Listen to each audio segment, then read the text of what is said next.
Hey, good afternoon, good evening, good morning, wherever you are. It's Saturday over here in the UK. It's the evening time, and I'm on a beer. Woohoo! Cheers. So this is my devlog, one that I have not neglected, but I've not kept up to date with, which happens quite often, as I've noticed.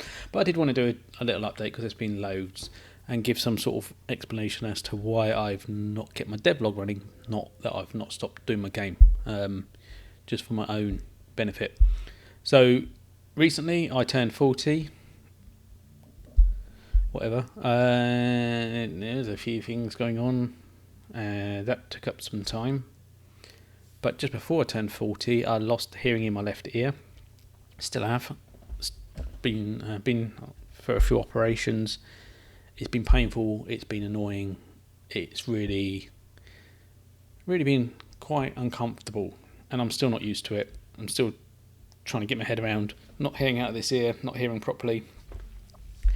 And not that that's an excuse for not doing any videos, but I've not really been in the right mindset for doing a lot of things. Not being able to focus, and yeah, it's just been a bit rough. So that has happened. Hey ho, get on with it. I'm trying to learn to move on. We'll see how the operation turns out, or the results of the operation at a later point. But anyway, I don't want to go on about my boring life. The game. So there's been loads of updates, I think, from the last time I did one of these videos. And I can't quite remember where I got to in my last video, and I didn't bother to check either. So let me just jump in. For those that are joining, hello, hi, thanks, and I hope you enjoy the video and get something out of this. I'm not sure what, but for me, this is more of a journal, just so that I can keep track of what I've done, where I'm going, etc., etc., and look back on things in the past. And it's always good to sort of retrospectively look at things. Those that have been following me, thank you very much, and I hope there's some new stuff in here that you haven't seen yet, or may have seen some pictures on Twitter and whatnot, but not quite sure where I'm going with it, and I hope to explain that. So, for those that are new, this game is called, at the moment, it's just called Broken, but I'm going to have to change the game name because that's a shit game name if you search for Broken Game. Yeah, I got that on Steam. My game is called Broken at the moment. It's not a great name, really, when you think about it. And the results in Google bring up all kinds of strange things. So, but I do still like the word broken. I'm going to keep that in the title because this is about someone whose mind is essentially broken at this stage. You're playing a player that has ended up in a coma. Quite early on in the game, you're going to find out that you're in a coma, which enables me to then create these crazy, unique environments and settings, and get away with it. What you don't know though is your daughter, who you're chasing in this game. You're trying to find her and recover her, which will be explained later in the game, not today. She's actually dead in the real world. Your wife is next to your bedside in the hospital, and she's overhearing and sort of listening into you mumbling and bumbling. She knows you're kind of there, but you're not with it at all because you're in a coma. But she knows you're alive, and she can keep hearing her daughter's name being mentioned, and all the sort of all the things that bring back good memories for her. And she's very hopeful that you're going to come back. But the twist to the game will be, you actually do come back out your coma, but by the time you come out your coma, your wife's made a decision to join you in your coma in a weird way. So she commits suicide. So quite a tragic story. That's where I want to go with it. Need to obviously tie this all together in a coherent delivery through the game, which I'm kind of trying to figure out now. But at least I know where I'm going with the story, and that gives me the ability to create the puzzles and challenges of the game, which I've got plenty of now. So let me just launch the game and start walking you through.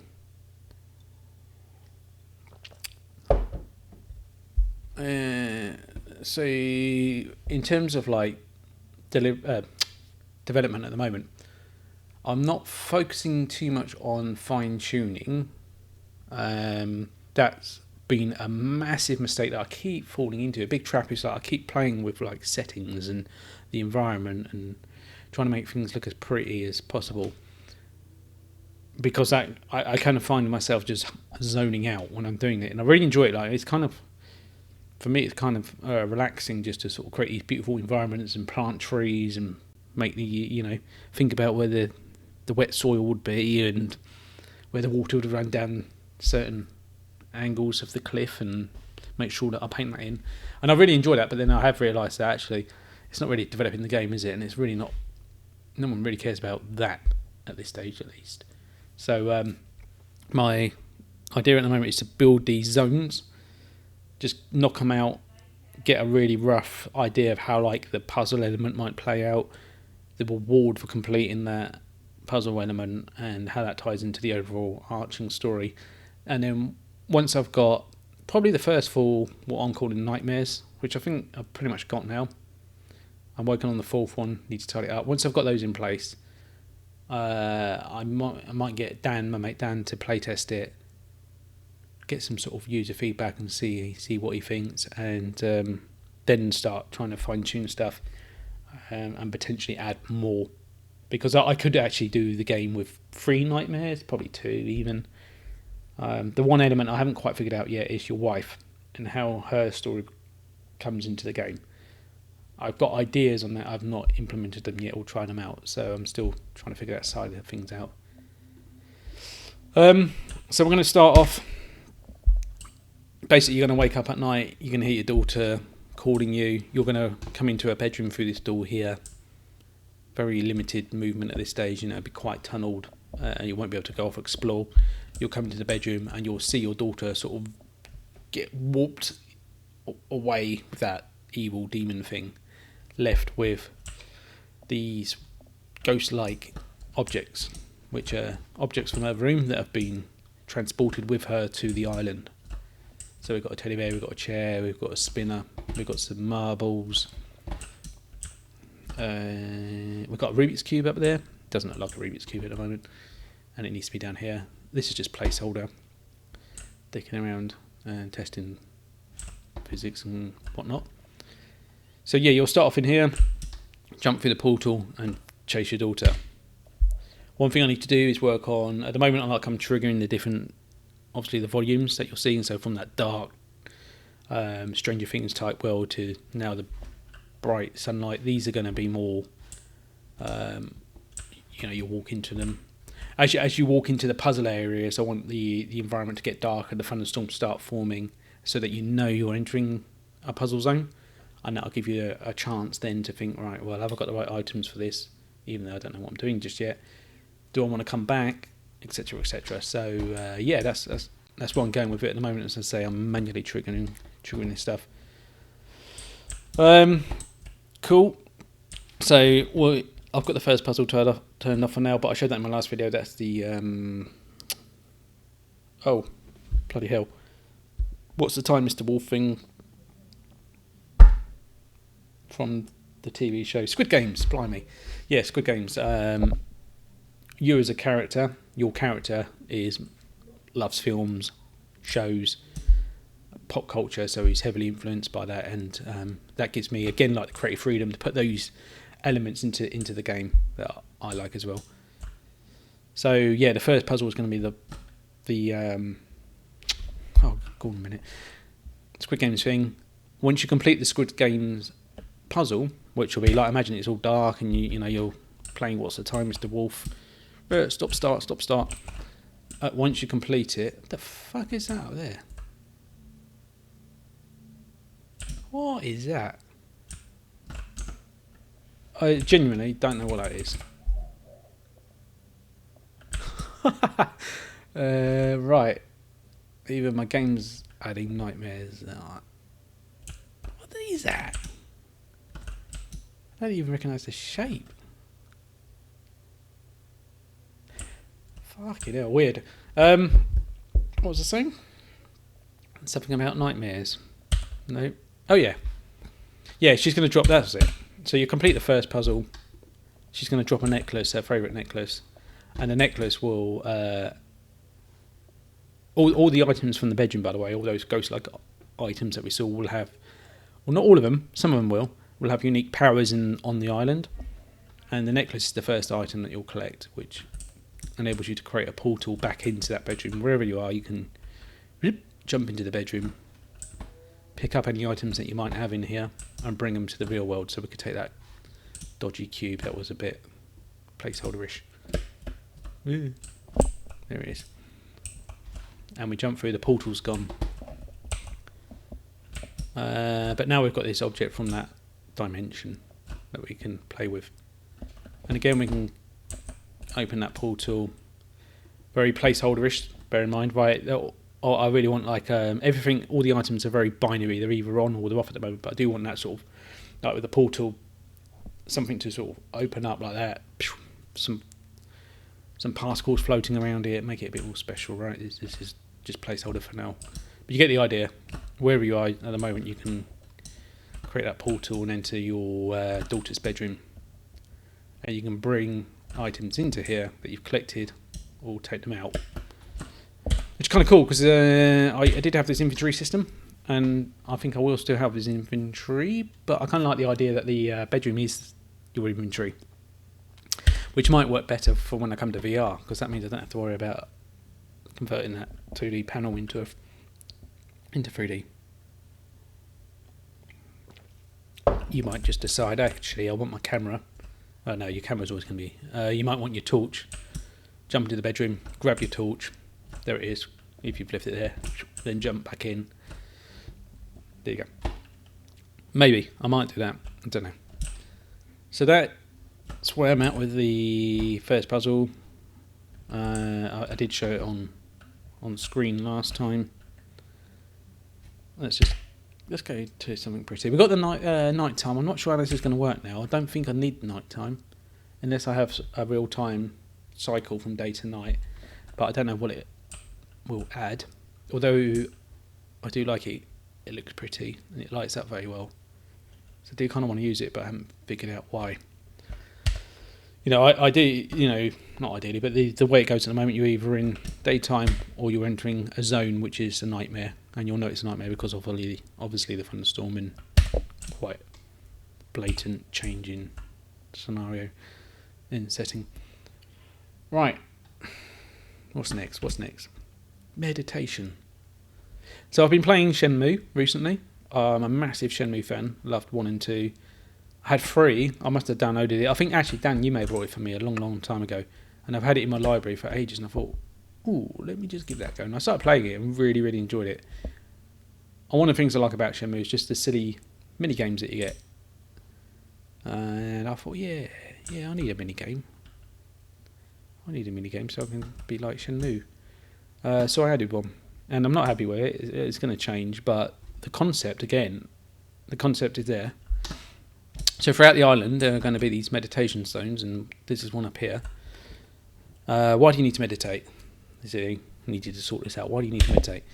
Because up here you've got your energy, this scroller bar thing that hasn't been stylized yet or positioned properly. But this is your energy or focus. I'm not quite sure what I call it.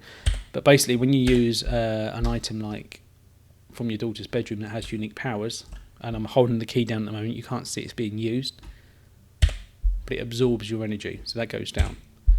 So to use these special items, you need to make sure that you've got enough energy or focus for it. And the way that you're going to do that, it's gone all stuttery. The way that you're going to do that is find beautiful zones like this. So I don't know. Yeah. I just really like it. There's no reason for it. It's kind of a reference to King Arthur. I actually wanted to create a reference to Zelda. Like, I love Zelda games, always have. I like the freedom, the exploration, and I wanted to create a Zelda-like environment with the god rays coming down, just a really peaceful sort of spot.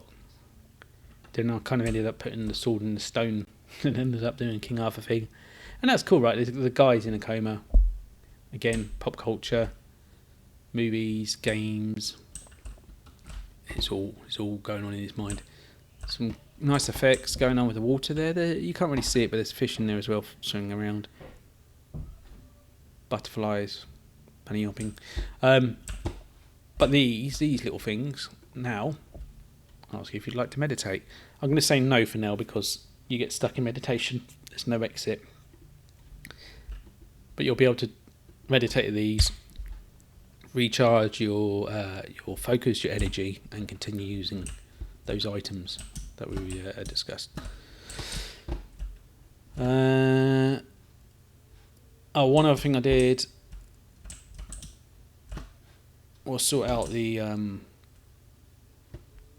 there's no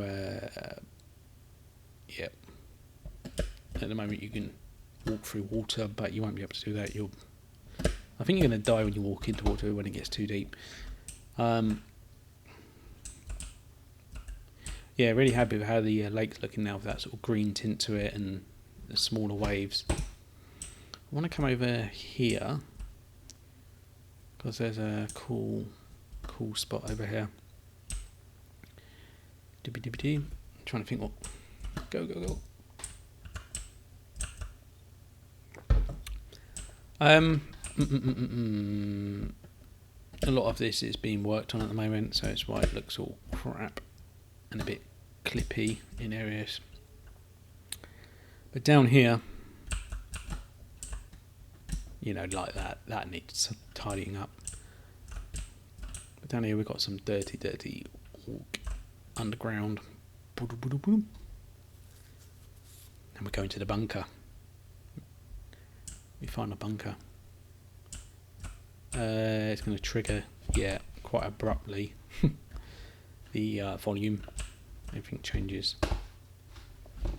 Obviously I'm going to make that more subtle. As you come down, it gets darker.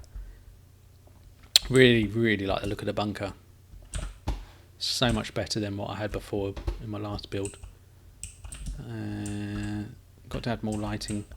But there's these walls, again, all very placeholder-ish for now. I kind of want them to be a bit more, I don't know, a bit more glitchy maybe. It needs to be moving. You need to know basically you can't go through there. You've got to work out what's going on. And this is where the items start to come into play. So we've found a spin. Well, I didn't find a spinner, but I've collected the spinner and the teddy bear. Two of your daughter's toys. We could try the spinner, for example. And we see that gravity is reversed, which is I really like. It's cool. And if we go outside rocks, and that will float up as well. Obviously that doesn't help us in this puzzle, so yeah, the spinner's no good. Teddy bear, I've changed its special power actually today. So he's got a bullet time effect now. Everything slows down. Whee! So there you go. Look, I'm slow-moing the spinner and the teddy at the same time. Then it obviously, like, both items need to be in both hands. And now I think that's going to be one of the concepts. Is like you'll have these toys that have unique powers, but you're going to have to figure out which two you want by entering your bedroom and going, oh, give me the spinner, give me the teddy bear, or give me the rocking chair, give me the Rubik's Cube, because I want to get through this puzzle. So yeah, that's the concept. That's why I'm going with this now, which is really cool because then I can make these environments, and you can come back to them and be able to do stuff that you couldn't do before. So like this, actually, one thing I was thinking of, this door blockage here, I would quite like to be a big sort of heavy metal door, and then you need to use the spinner, turn gravity off to raise it up so you can go through. Don't forget also, you see I've run out of energy there, so I'd have to go back and meditate to get that back up. Yeah, so things like that. Around here. And again, like, you can collect this, you can decide whether or not you want to use it now, carry it with you, which I kind of want to do because I know that's a blue door. This basically a blue marble opens up a blue door. Hardly a challenge at this stage. There we go, bang. So it's opened those two doors. But I also know in my daughter's bedroom. Let's take that. You come with me. Oh fuck! Where's he gone? Oh yeah, there's a bug in the bunker, isn't there? Yeah. What I was going to say is that marble I take back to my daughter's bedroom and place it where the ghost marble is. And the idea is like the more items that you collect and put back into the bedroom, the more of your daughter is restored. And once you've restored your daughter, that's when you're going to sort of come back to the real world and talk to your wife, or just talk to your wife just before she lets you know what she's done. This is kind of cool though, the bullet time. So let me get the flare gun out. This is show it best. Shoot a flare gun up, and then down it comes. I'm going to hold the mouse button and slow that time down. I can still move around pretty much. No, it still needs to be faster. I was going to say pretty much real time, but it's... Can let go of that button. If I reload...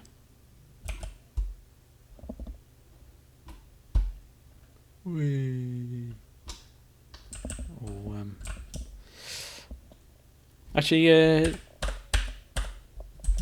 doing bullet time was an interesting kind of an interesting solution. It's not perfect because you kind of slide around when you're in bullet time. Like everything's slow-mo now. You can't really see it, but like maybe look at those particles. When I let go of the particle, the mouse, that's real time. They're fairly quick. Hit the bullet time, you can kind of move around them. Woo. The problem is when you're moving and you've got the button down and then you release it, I think because of the time delay with the game... I don't know how to articulate this. I think I know what's going on, but I haven't figured out how to sort it. Basically, it feels like you're skating when you're moving in bullet time. Bullet time. I'm going to let go of that key now. And you see what I mean? I'm sliding. And that's because there is a bit of a slide when I let go of the key normally anyway. So if I let go, because it's really unnatural if you don't have that. I don't know, I might just keep it for now at least.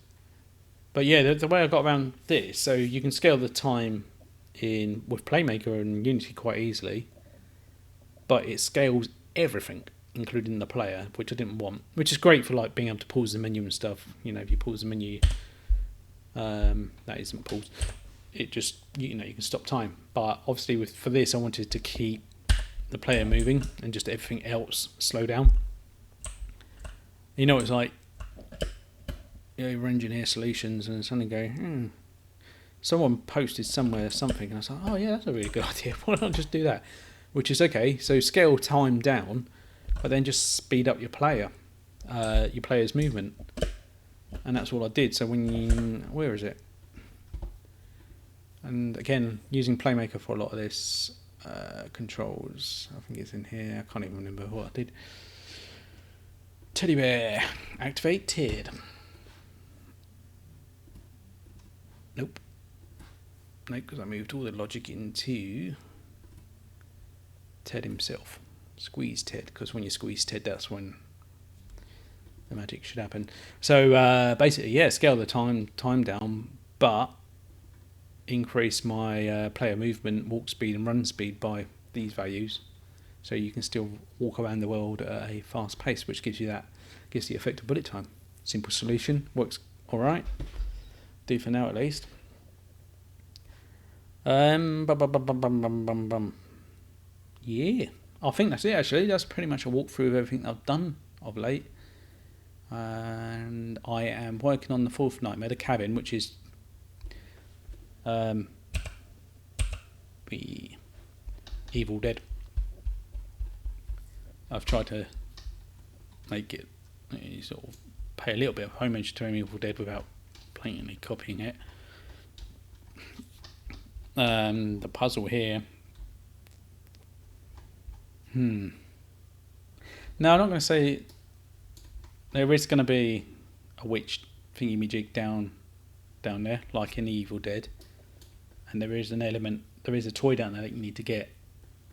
So you're going to have to figure out how to get around the witch using these items. The maze, which we've already looked at, which is the bunker. This was based on Labyrinth, so your David Bowie film.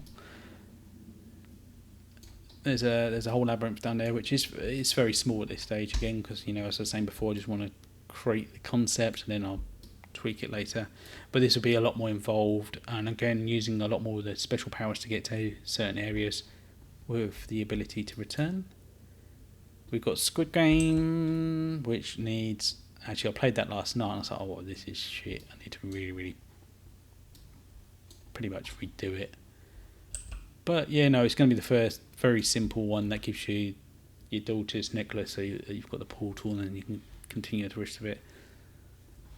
And abduction is the bedroom.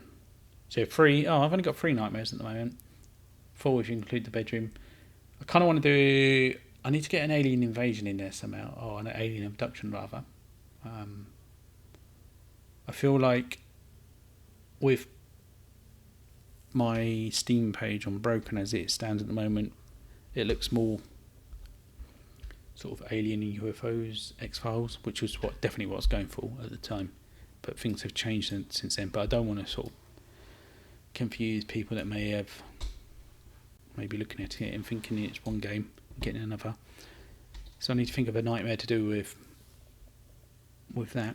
Shouldn't be too difficult with the way I'm handling things at the moment. What else do I want to do? I might, and this is a long shot, moonshot, if I get time. Not if I get time. You never have time for this sort of thing. If I make time, I might do a bit of fishing. Because I really like with Zelda, especially on the Game Boy. What was the game on? This one. What was it called? Link's Awakening. That was it.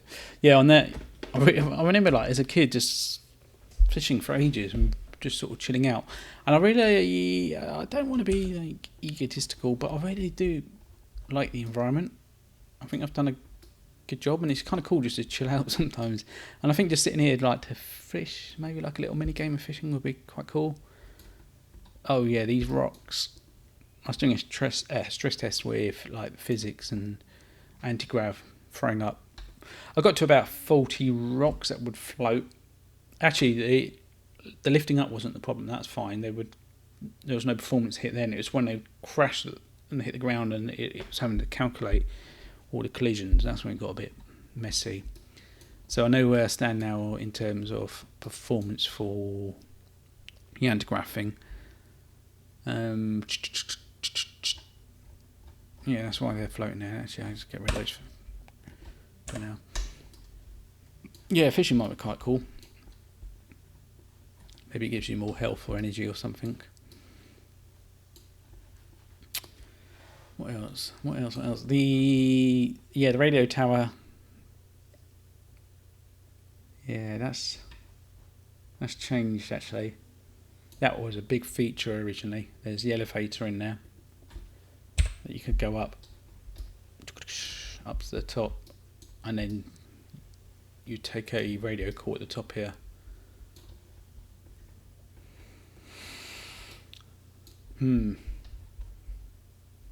Yeah, the radio tower's cool, the lift's cool. Need to keep them somehow. Need to think of a nightmare or a way to incorporate those. Maybe the anti-gravity lifts the elevator up. Get to the top, and then what? Yeah, this is what I've been doing of late. Especially the nightmares, just thinking, I've got all this island, what can I do with it? Maybe I should look at Evil Dead and create the forest from Evil Dead. Hence all the dead fucking trees everywhere and dead foliage and the scary little house in there. Anyway, I'm bumbling. That is it. What is this? Half an hour? Yeah, that's more than enough. More than enough. Thank you for joining me. Thanks for watching. Do leave any comments. Bad, good, suggestions, ideas. I'd love to hear as well. And thank you. Until next time. Catch you later.